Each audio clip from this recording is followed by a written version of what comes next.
இருந்தால் மட்டும்தான் புதுச்சேரியினுடைய முன்னேற்றம் நடக்கும். 483 ஸ்கொயர் கிலோமீட்டர் பரப்பளவு இருக்கக்கூடிய புதுச்சேரி, மிக வேகமாக வளரக்கூடிய ஒரு புதுச்சேரி. இந்தியாவில் எந்த ஒரு யூனியன் பிரதேசத்துக்கும் இல்லாத ஒரு சிறப்பு புதுச்சேரிக்கு சிறப்பு அந்தஸ்து கொடுக்கப்பட்டிருக்கிறது. கிட்டத்தட்ட 4 மாநிலத்தில் புதுவையினுடைய பரப்பளவு 4 மாநிலத்தில் அந்த அளவுக்கு புதுச்சேரி ஒரு சிறப்பு வாய்ந்த ஒரு பிரதேசம். எப்பொழுதெல்லாம் மத்திய அரசு மாநில அரசோடு இணக்கமாக இருக்கின்றதோ அன்னைக்கெல்லாம் புதுவை வளர்ச்சியை பார்த்திருக்கிறது. 2004 14 வரை டெல்லியிலே காங்கிரஸ் கட்சி ஆட்சியில் இருந்த பொழுது புதுவைக்கு மொத்தமாக வந்த நிதி பகிர்வு கிராண்ட் இன் எய்ட் 9,000 கோடி ரூபாய். 2004 14 வரை நம்முடைய ஆட்சி, மோடி அவர்களுடைய ஆட்சி 2014 25 வரை 10 ஆண்டுகள்ல நாம் கொடுத்திருக்கக்கூடிய நிதி பகிர்வு 26,000 கோடி ரூபாய். 3 மடங்கு அதிகமான நிதி பகிர்வு நம்முடைய மத்திய அரசினுடைய ஆட்சியில் நாம் கொடுத்திருக்கின்றோம். அருமை சொந்தங்களே, புதுச்சேரி வேகமாக வளர வேண்டும் என்று நாம் எல்லோரும் நினைக்கின்றோம். நம்முடைய தென் பாரதத்தில் ஒரு அற்புதமான சுற்றுலா தலம் கோவாவை தாண்டி புதுச்சேரி இருக்க வேண்டும் என்று நினைக்கின்றோம்.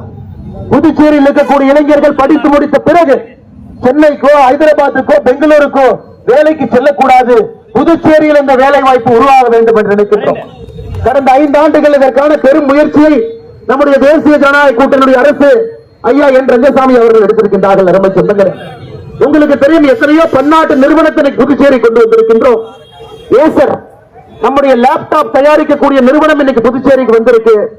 ஒரு ஆண்டுல 3 லட்சம் கம்ப்யூட்டர் உற்பத்தி புதுச்சேரியில் நடந்து கொண்டிருக்கிறது. அருமை சொந்தங்களே, ஸ்ரீதர் வேம்பு அவர்களுடைய ஜோகோ சாப்ட்வேர் நிறுவனம் புதுச்சேரிக்கு வந்திருக்கிறது. முதலாக டெவலப்மெண்ட் சென்டர். ஏன்னா நம்முடைய இளைஞர்கள் முன்னேற வேண்டும், படித்தவர்களுக்கு வேலை வாய்ப்பை உருவாக்க வேண்டும் என்கின்ற ஒற்றை கருத்துல நாம் இருக்கின்றோம். தாய்மார்கள் பெரும் அளவில் இங்க இருக்கிறாங்க. தாய்மார்களுக்கு தெரியும், இந்தியாவில் மகளிர் உதவித்தொகை அதிகப்படியாக கொடுப்பது மகாராஷ்டிராவில் நம்முடைய அரசு. மகாராஷ்டிராவில் நம்முடைய தாய்மார்களுக்கு 2100 ரூபாய் நாம் உரிமை தொகை கொடுக்கின்றோம். இன்னைக்கு புதுச்சேரியில சரித்திரமாக இன்னும் ஒரு படி மேல போய் சிவப்பு அட்டை இருக்கக்கூடிய, ரேஷன் அட்டை இருக்கக்கூடிய தாய்மார்களுக்கு 2500 ரூபாய் உரிமை தொகை. 2500 ரூபாய் உரிமை தொகையும், மஞ்சள் ரேஷன் அட்டை இருக்கக்கூடிய தாய்மார்களுக்கு, சகோதரிகளுக்கு 1000 ரூபாய் உரிமை தொகையும் கொடுக்கக்கூடிய ஒரு அரசாக நாம் மாறி இருக்கின்றோம். 60 வயதுக்கு மேலே இருக்கக்கூடிய நம்முடைய பெரியவர்கள், முதியவர்கள், அவர்களுக்கு நாம் கொடுக்கக்கூடிய பென்ஷன் தொகை 500 ரூபாய் நாம் அதிகப்படுத்தியிருக்கின்றோம். அருமை சொந்தங்களே, இதையெல்லாம் நாம் கருத்தில் எடுத்துக்கணும். நம்முடைய அரசை பொறுத்தவரை கூட்டணி அரசு புதுச்சேரியினுடைய முன்னேற்றத்திற்காக தொடர்ந்து பாடுபட்டுக் கொண்டிருக்கின்றோம். நேற்று பாரத பிரதமர் நரேந்திர மோடி அவர்கள் இங்க வந்திருந்தார். உங்களை எல்லாம் பார்த்து உங்களுடைய ஆசீர்வாதத்தை பெறுவதற்காக வந்திருந்தார். நம்முடைய மோடி அவர்கள் 7 நாட்களுக்கு முன்பு புதுவைக்கு வந்த பொழுது, ஒரு தாய்மாமன் வரும் பொழுது கையை சும்மா வீசிக்கொண்டு வரக்கூடாது என்று கிராமத்தில் சொல்லுவீங்க. 2700 கோடி ரூபாய் நிதியோடு புதுவைக்கு வந்து மறுபடியும் ஒரு பெரிய சரித்திர சாதனையை செய்திருக்கின்றோம். அருமை சொந்தங்களே, அதனால் நமக்கு 2 அரசு வேண்டும். மேலே மோடி ஐயா வேண்டும், கீழே நாம் நன்றாக புரிந்து கொள்ள வேண்டும். நம்முடைய என்ஆர் ஐயா அவர்கள் இங்க இருக்க வேண்டும். நாமளும் ஒரு எம்பி எங்கிருந்து அனுப்பிச்சு வச்சிருக்கிறோம். அந்த எம்பி என்ன செஞ்சாருன்னு உங்களுக்கு தெரியும். புதுவையில் திருப்பரங்குன்றத்தில் பிரச்சனையாமா, அதுக்கு முதல் கையெழுத்து இவர் ஓடுறார். அங்க இருக்கக்கூடிய நீதிபதியை நீக்க வேண்டும் என்று முதல் கையெழுத்தை இந்த எம்பி போடுறார். புதுவை முன்னேற்றத்துக்காக ஒரு கையெழுத்து போட்டிருப்பாருங்களா? புதுவைக்கு வந்து மக்களுக்கு வேலை வாய்ப்புக்காக ஒரு கையெழுத்து போட்டிருப்பாரா? இல்ல புதுவையினுடைய பிரச்சனையைத்தான் பாராளுமன்றத்தில் பேசியிருப்பாங்களா? இல்லை. காங்கிரஸ் கட்சியை பாருங்க, ஒரு கூட்டணி, காங்கிரஸ் கூட்டணியில் இருக்கவங்க தொகுதி பங்கீடு அவங்களால செய்ய முடியல. 30 தொகுதியை குரங்கு ஆப்பம் பிரிக்கிற மாதிரி பிரிச்சு வச்சிருக்காங்க. 16 இடத்துல நிக்க வேண்டிய காங்கிரஸ் 22 இடத்துல நிக்குது. திருமாவளவன் 3 இடத்துல எக்ஸ்ட்ரா நிக்கிறார். கம்யூனிஸ்ட் கட்சி இன்னும் 3 இடம். ஒரு கூட்டணி கட்சி அவர்களுக்குள்ள தொகுதி உடன்படிக்கையே உங்களால செய்ய முடியலனா 5 ஆண்டு காலம் புதுச்சேரி மக்களை சின்னாபின்னப்படுத்த போறாங்க. அதனால்தான் நாம் எந்த காரணத்திற்கும் கூட காங்கிரஸ் தலைமையிலான இந்தி கூட்டணிக்கு நாம் வாக்களிக்க கூடாது என்கின்ற உறுதியான நிலைப்பாட்டை நாம் எடுக்கணும். இன்னைக்கு கார்கே ஐயா, மல்லிகார்ஜுன கார்கே ஐயா இன்னைக்கு வந்திருக்கிறாங்க. ஒரு பிரச்சாரத்தில் பேசினாங்க சாயந்தரம். ராகுல் காந்தி 2029 பிரதமர் ஆனதுக்கு அப்புறம் புதுவையை முன்னேற்றுவாங்களாமா. 2014 இதே டைலாக் சொன்னாங்க. 2019 இதே டைலாக். ராகுல் காந்தி பிரதமர் ஆவார். 2024 ராகுல் காந்தி பிரதமர் ஆவார். இன்னைக்கு கார்கே அவரு 2029 ராகுல் காந்தி பிரதமரானா புதுவை முன்னேறும். நீங்க எப்படி பிரதமராகி நாங்க எப்ப முன்னேறுங்க? புதுவை மக்கள் ராகுல் காந்தி அவர்கள் எப்பொழுதும் பிரதமராக போவது கிடையாது. ஆனால் காங்கிரஸ் கூட்டணி என்பது ஒரு தீய சக்தி என்பது நாம் முடிவு செய்து விட்டோம். காங்கிரஸ் எப்பொழுதெல்லாம் புதுவையில் ஆட்சிக்கு வந்திருக்காங்களோ அப்பொழுதெல்லாம் இங்கே காட்டாட்சி தான். இந்த சகோதரி உள்ள இருக்கிறாங்க, கூட்டுறவு பாலகத்தில் அக்கா இருக்கிறாங்க. இன்னைக்கு அக்காவுடைய பாதுகாப்பை நாம் உறுதி செய்து கொண்டிருக்கின்றோம். காரணம் நம்முடைய கடமை. அக்கா அதுக்கு தான் கஷ்டப்பட்டு அங்க நின்று வேலை செஞ்சு வரி கொடுக்கிறார். இந்த கடந்த 5 ஆண்டுகள்ல சகோதரிகளுக்கு பெண்களுக்கு பாதுகாப்பு கொடுக்கக்கூடிய ஒரு அரசு இருக்குன்னா அது நம்முடைய தேசிய ஜனநாயக கூட்டணி. இதற்கு முன்பு காங்கிரஸ் அரசு நாம பார்த்தோம். சென்னையில கொலை பண்ணக்கூடிய ரவுடிகள் புதுச்சேரியில வந்து ஜம்முன்னு இருப்பாங்க, மாப்பிள மாதிரி. ரவுடிகளுடைய புகலிடமாக கூடாரமாக இருந்த புதுச்சேரிய இன்னைக்கு கலைத்து அமைதி பூங்காவாக நம்முடைய தேசிய ஜனநாயக கூட்டணியுடைய அரசு நாம் செய்து காட்டி இருக்கின்றோம் என்பது உங்களுக்கு தெரியும். அதனாலதான் இன்னைக்கு புதுச்சேரி மாநிலத்தினுடைய பாகூர் காவல் நிலையம் அகில இந்திய அளவில் முதல் 10 காவல் நிலைய பட்டியத்துல இடம் பிடித்து புதுவைக்கு ஒரு பெருமையும் கூட பாகூர் காவல் நிலையம் கொடுத்திருக்கிறாங்க. ஐயா, இங்க போலீஸ் நண்பர்கள் இருக்கிறாங்க, அதிகாரிகள் இருக்கிறாங்க, கடமையை செய்யறாங்க, எல்லா இடத்துலயும் கரெக்டா உங்க வேலையை பார்க்கறாங்க. இன்னைக்கு புதுவையில மட்டுமே இந்த 5 ஆண்டுகள்ல கடந்த 5 ஆண்டுகள்ல 1000 பேருக்கு காவல்துறையில நேர்மையாக கையூட்டு பெறாம நாம் வேலை கொடுத்திருக்கின்றோம். உங்களுக்கு தெரியும், நம்முடைய அரசு 1000 காவல்துறை நண்பர்களுக்கு நாம் வேலை கொடுத்திருக்கின்றோம். மொத்தமாக அரசு வேலை வாய்ப்பு புதுவையில 5000 பேருக்கு நம்ம கொடுத்திருக்கின்றோம். அரசு வேலை வாய்ப்பு மட்டுமே 5000 பேருக்கு புதுவையில உருவாக்கி இருக்கின்றோம். இன்னும் அடுத்த 5 ஆண்டுகள் வேகப்படுத்தணுங்க, இன்னும் அதிகப்படுத்தணும், இன்னும் நிறைய செய்யணும். ஜனநாயகத்தை பொறுத்தவரை மக்கள் எப்பொழுதும் சமாதானம் ஆகவே கூடாது. செஞ்சீங்க இன்னும் செய்யுங்க அப்படின்னு கேட்பது உங்களுடைய உரிமை, அதை செய்வது அரசினுடைய கடமை. அதனால் இன்னும் செய்ய வேண்டும், இன்னும் செய்யணும் என்கின்ற ஒரு பெரிய எண்ணத்தோடு நம்முடைய கூட்டணி நின்று கொண்டிருக்கிறது.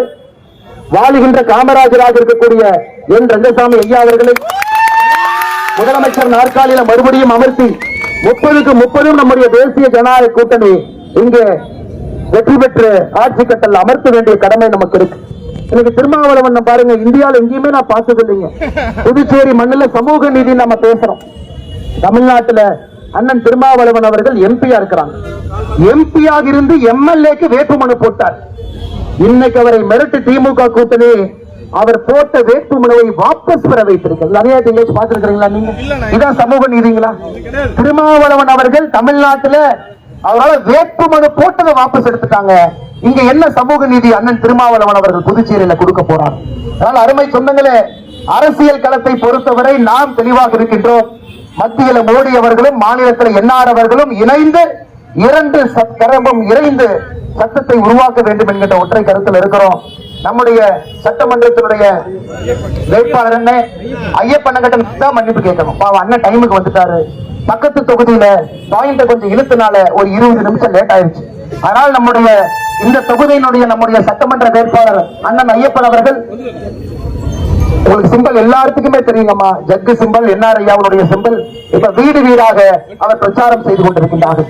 மறுபடியும் அவருடைய நேரத்தை வீணடிக்க வேண்டாம் என்று நேரடியாக நாங்களே களத்துக்கு வந்து பேச ஆரம்பித்து விட்டோம். அண்ணன் ஐயப்பன் அவர்களுக்கு ஜக்கு சின்னத்துல நீங்கள் வாக்களித்து பெருவாரியான வாக்கு வித்தியாசத்துல நாமல் வெற்றி பெற செய்ய வேண்டும். என்னோடு அனைத்து இந்திய அண்ணா திராவிட முன்னேற்ற கழகத்தினுடைய தலைவர்கள் தொண்டர்கள் இங்கு இருக்கின்றார்கள், கடுமையாக உழைத்துக் கொண்டிருக்கின்றார்கள். என்னோடு பாட்டாளி மக்கள் கட்சியினுடைய தலைவர்கள் தொண்டர்கள் இருக்கின்றார்கள், கடுமையாக உழைத்துக் கொண்டிருக்கின்றார்கள். என்னோடு என்ஆர் காங்கிரஸ் தலைவர்கள் தொண்டர்கள் இருக்கின்றார்கள், கடுமையாக உழைத்துக் கொண்டிருக்கின்றார்கள். பாரதிய ஜனதா கட்சியினுடைய தலைவர்கள் தொண்டர்கள் இந்த தொகுதியில ஜக்கு சின்னத்திற்காக ஒரு வீடாக வாக்கை சேகரித்துக் கொண்டிருக்கின்றார்கள். ஒற்றுமையாக நம்முடைய கூட்டணி இங்க நம்முடைய வெற்றி சின்னம் ஜக்கு சின்னம். மோடி ஐயாவுடைய வெற்றி சின்னம் இந்த தொகுதியில ஜக்கு சின்னம், எல்லோருடைய வெற்றி சின்னமும் கூட ஜக்கு சின்னம். அதனால் மறந்தும் இருந்து விடாதீர்கள், இருந்தும் மறந்து விடாதீர்கள். அண்ணன் ஐயப்பன் அவர்களை பெரிய வாக்கு வித்தியாசத்துல வெற்றி பெற செய்து சட்டப்பேரவை கடத்தி ஐயா என்ஆர் அவருடைய கருத்தை வலுப்படுத்தி ஒரு பெரிய வெற்றி அளித்து புதுச்சேரியினுடைய வளர்ச்சியை நாம் எல்லாம் பார்க்கணுங்க. புதுச்சேரி வளரணும், புதுச்சேரி அடுத்த கட்டத்திற்கு செல்லணும். அதையெல்லாம் ஆவலாக பார்ப்பதற்கு நாங்கள் காத்திருக்கின்றோம். இன்னைக்கு விமான நிலையத்துல அந்த டைரக்டர் கேட்டேன், அண்ணே எப்ப இந்த ரன்வேவை பெருசு பண்ண போறீங்க? ரன்வே பெருசு பண்ணீங்கன்னா தான் வெளிநாட்டிலிருந்து விமானத்தை இறக்கணும், அப்பதான் டூரிசம் மக்கள் வருவாங்க, அப்பதான் பணத்தை செலவு பண்ணுவாங்க. பணத்தை செலவு பண்ணாதான் இங்க இருக்கக்கூடிய பொருளாதாரம் உயரும். டைரக்டர் சொன்னார், அண்ணே 4400 கோடி ரூபாய் ஒதுக்கிட்டாங்க. 1500 மீட்டராக இருக்கக்கூடிய விமான ஓடுதளத்தை 2300 மீட்டராக இன்னும் சில மாதங்கள்ல உயர்த்த போகின்றோம். அதை செஞ்சிட்டோம்னா பெரிய விமானம், போயிங் விமானம் தரையிறங்க ஆரம்பிக்கும். புதுச்சேரி அடுத்த கட்டத்துக்கு சென்று வரும். பார்த்து பார்த்து நாம் வேலை செய்து கொண்டிருக்கின்றோம். மக்களை உயர்த்தணும், இளைஞர்களை உயர்த்தணும், தாய்மார்களை உயர்த்தணும், கடுமையாக வேலை செய்யக்கூடியவர்களை உயர்த்தணும், விமான நிலையத்தை தரம் உயர்த்தணும். அனைத்தையும் செய்யக்கூடிய அரசு மத்திய அரசும் மாநில அரசும் இணைந்து மட்டும்தான் இது நடக்கும். அதனால ராகுல் காந்தி அவங்க எப்பொழுதும் பிரதமராக போவது கிடையாது. புதுவையில காங்கிரஸ் எப்பொழுதும் ஆட்சி அமைக்க போவது கிடையாது. நாம் தெளிவாக தேசிய ஜனநாயக கூட்டணிக்கு இந்த தொகுதியில ஜக்கு சின்னத்துல வாக்களித்து வெற்றி பெற செய்ய வேண்டும் என்று பணிவன்போடு உங்களுடைய பாதத்தை தொட்டு வணங்கி மிக பொறுமையாக காத்திருந்த எல்லோருக்கும் நன்றி தெரிவித்து, நம்முடைய என்ஆர் காங்கிரசினுடைய தலைவர்கள் தொண்டர்கள் கொஞ்சம் தாமதமாக வந்ததற்காக மன்னிப்பையும் கோரி, இங்க இருக்கக்கூடிய நம்முடைய பொதுமக்களும் ரொம்ப நேரமா காத்துக்கிட்டு இருந்தீங்க.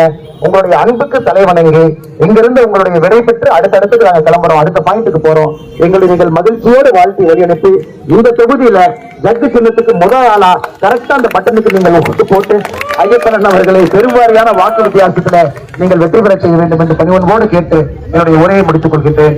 நன்றி, வணக்கம். பாரத் மாதா கி, பாரத் மாதா கி, பாரத் மாதா கி.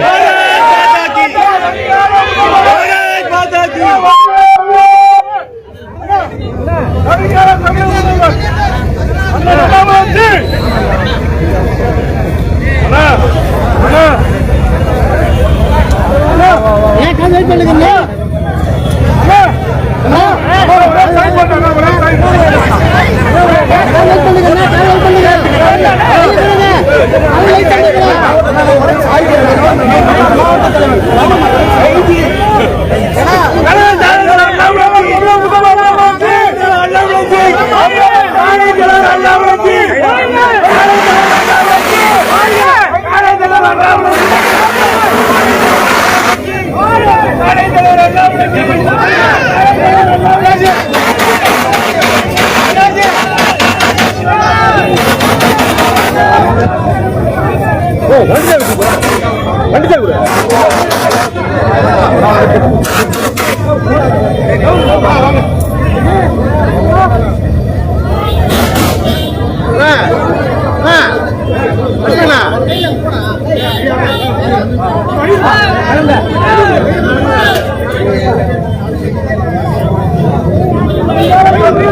you.